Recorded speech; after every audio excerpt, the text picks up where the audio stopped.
Hello everyone.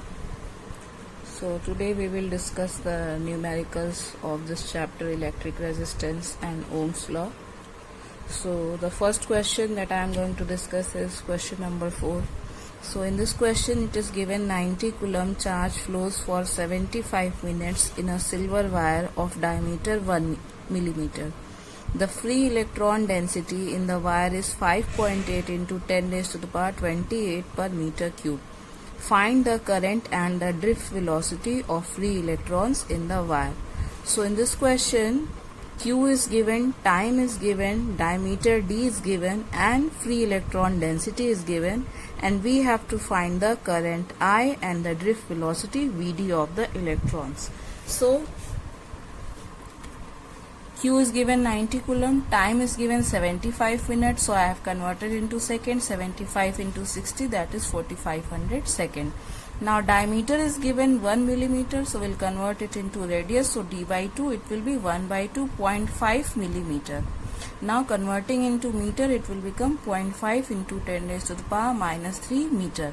Now free electron density, so because of that I have written N by V. Number of electrons per unit volume, it is given 5.8 into 10 raised to the power 28 per meter cube. We have to find I and Vd. So for finding I, very simple, it is the formula Q by T. Q is 90 and T will take 4500.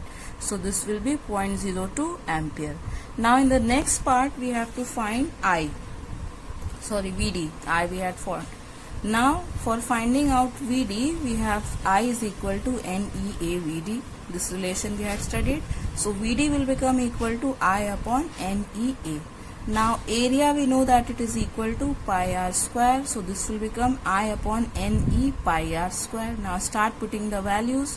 I is 0.02, N is 5.8 into 10 raised to the power 28. Here N is the number density, that means number of electron per unit volume. So therefore this will be 5.8 into 10 raised to the power 28 multiplied by electronic charge 1.6 into 10 raised to the power minus 19, pi 3.14, and radius is 0.5 into 10 raised to the power minus 3 square. Solving this equation, so when you will solve, finally the answer that you will get is 0.27 into 10 raised to the power minus 5 meter per second, and this will become 2.7 into 10 raised to the power minus 6 meter per second. So this will be the solution of question number 4. Next we are going to discuss question number 6. This is asked in ISC 2007 also. In this question we have to find the electron current density in a uniform wire which is connected to a battery of EM at 3.5 volt and negligible internal resistance. The resistance of the wire is given 2 ohm and its area of cross section is given 0.7 into 10 raised to the power minus 6 meter square. So we know that the current density formula is I by A. So in this question V is given, R is given, area is given, J we have to find out, which is current density.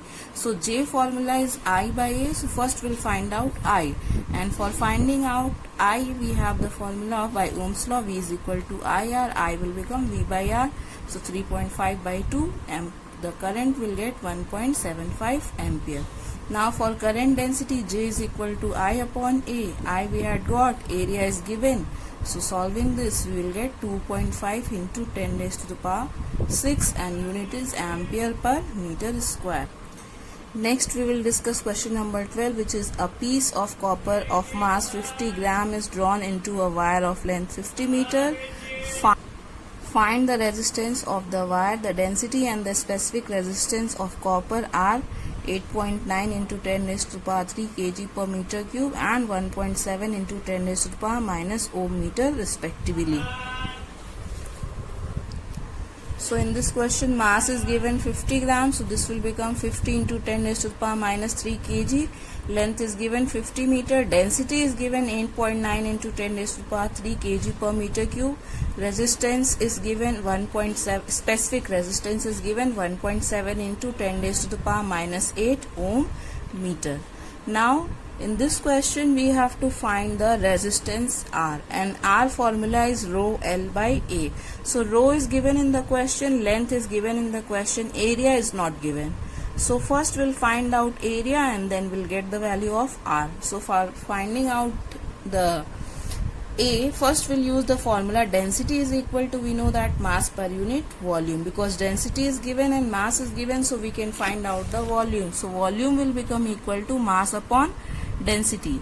Now volume is also equal to area into length. We know that length into breadth into area, so length into breadth will become area, so this will become area into length. So we can write this equation as area into length will be equal to mass by density. So area will become equal to m upon d into L, because this L will come here in the denominator, so A will become m upon d into L. Now R is your rho L by A, and in place of area we'll place m upon d into L. So when we place in this equation rho L upon m upon d into L will go in the numerator, this will become rho L square d upon m. Now rho is given, L is given, D is given and M is given. Rho is your specific resistance given in the question, length is given, D is here density which is given, and mass is given. So putting the values, we'll put all the values, and when you will solve this equation, so you will get 7.56 ohm, and approximately that is 7.6 ohm. Now question number 21. So in this question it is given a 100 watt 220 volt bulb is connected to a 110 volt DC source. Calculate the power consumed by the bulb. This is asked in ISC 2006, a very simple question. So in this question, power is given 100 watt, volt is given 220 volt. We have the formula P is equal to V square by R. First we'll find out the resistance. So V is 220 and R we have to find out. So R will get 484 ohm. Now when this bulb is connected to 110 volt DC, so in this case P is equal to V square by R, and R we had got 484 ohm. So putting the value, will get power as 25 watts. See, such a simple question is asked in ISC. So this type of question, if you know the formula, very easily you can solve the question which is asked in the board examination. Now question number 30. Question number 30, in this question we have to find the ratio of the resistances of a 40 watt bulb and a 100 watt bulb designed to work at 220 volt supply line. So we have to find the ratio. Two bulb is given in the question. Bulb 1 is of 40 watt and bulb 2 is of 100 watt. Both are having connected with the same voltage, which is 220 volt. We have to find the ratio of R1 and R2. So we know that P is equal to V square by R, so R will become V square by P. So that means R is inversely proportional to P if V is constant. Here V is same for both, so in that case we can write R1 by R2 is equal to P2 by P1, because there is an inverse relation. Now P2 is given 100 and P1 is given 40, so this will become R1 by R2. You will get 5 by 2. Now coming to question number 32. So in this question it is given, find the resistance of a 240 volt 200 watt bulb which is connected when glowing. So if the resistance is 10 times the resistance at 0 degrees Celsius and the temperature of the glowing filament is 2000 degrees Celsius, find the temperature coefficient of the resistance of the filament. Is it clear? So in this question we have to find the resistance of an electric bulb whose power rating is given 240 volt and 200 watt. So now in this question, what is given? Power is given 200 watt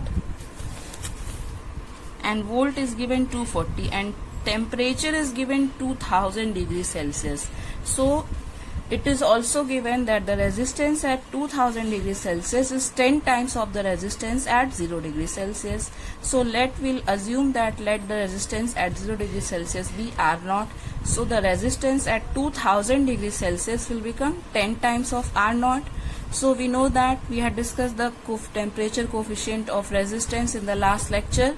So alpha will become temperature coefficient of resistance. Alpha is given by RT minus R0 upon R0 into T, where RT is the resistance at T degrees Celsius, R0 is the resistance at 0 degrees Celsius, T is temperature.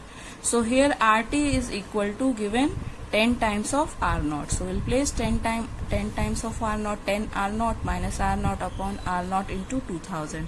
R0 will cancel out, you will get 9 by 2. If we take this is 2000, this will become 10 into 10 raised to the power minus 3. So in that case, alpha will become 4.5 into 10 raised to the power minus 3 degree per degree Celsius. Because the alpha temperature is in denominator, so its unit will per degree Celsius.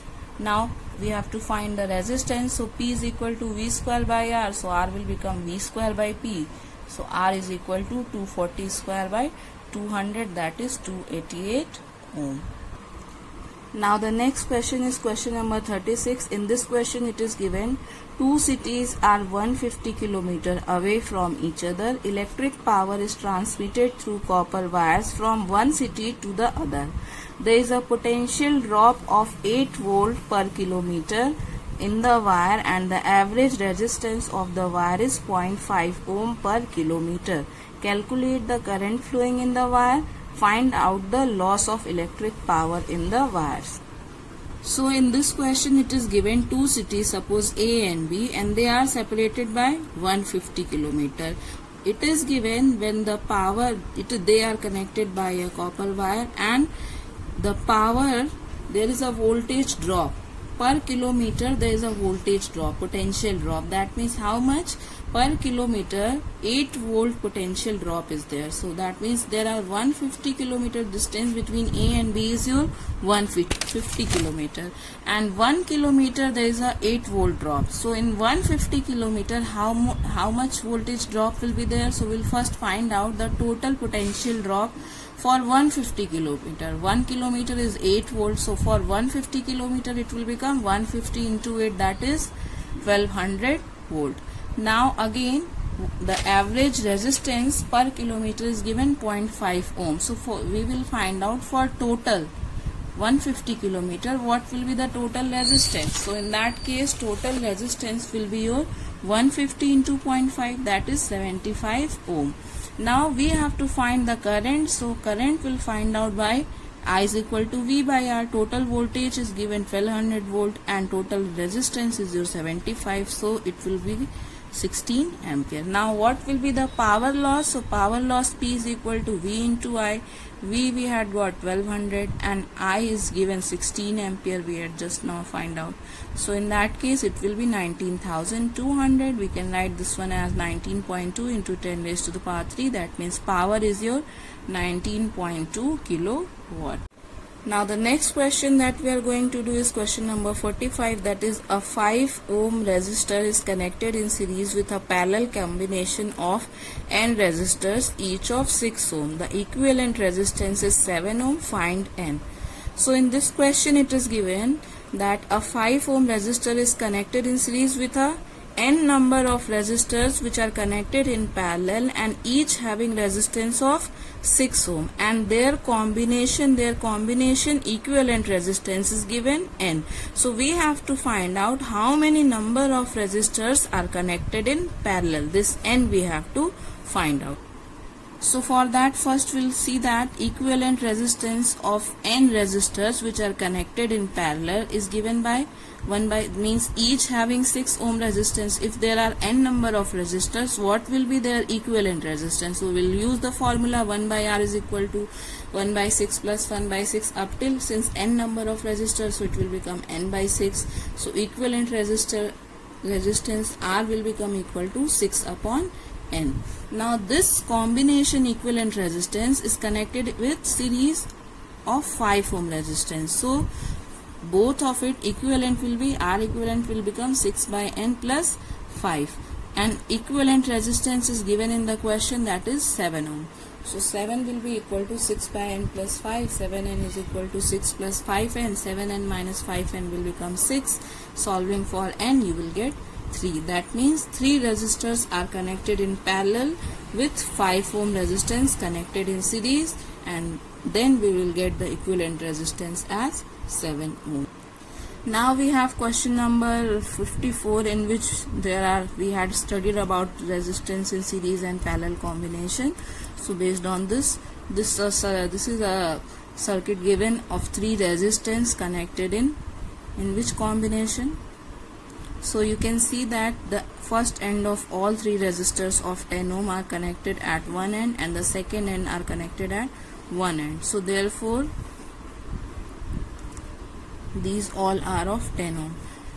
This will be a parallel combination because one end is connected to one point and rest all the second end is connected to one point. So we can say that all three are connected in parallel, and in parallel combination equivalent resistance is 1 by R1 plus 1 by R2 plus 1 by R3. So 1 by 10 plus 1 by 10 plus 1 by 10. This will become 3 by 10. R equivalent will become 10 upon 3 ohm. The second circuit is given is this one. So in this you can see this is a complicated circuit. So we'll follow when we solve this complicated circuit. We'll take step by step. We'll solve. So first we'll go through this one, this circuit. We'll solve these two equivalent resistors and then we'll find the combination of this one and then we'll combinedly find out the equivalent. So this 10 ohm and this 10 ohm is connected in which combination? End-to-end connection is not there. The 10 ohm, one end is connected at one point, second end is connected at one point. So in this case this 10 and this 10 is in parallel combination. We'll find its equivalent resistance. It will be 5 ohm. So when we'll draw this equivalent circuit, so now this 10 and this 10 equivalent is 5. So now the equivalent circuit will be like this. Now this 10 and 5, as you can see, they are having end-to-end connection. That means they are in series combination. So we'll find out its equivalent and that will be 10 plus 5, 15 ohm. So in this case this will become 15 ohm. Now this 15 is in parallel with this 10 ohm combination. Now 1 by Rp will get 1 by 10 plus 1 by 15, that will be 6 ohm. Now this whole is in series with this 10 ohm. So this is your 6 ohm of this equivalent and 10 ohm. Now 10 plus 6 is your 16 ohm. So these are some few questions that I have solved, and you also try to solve the questions. If in case of any problem you can ask me. Thank you.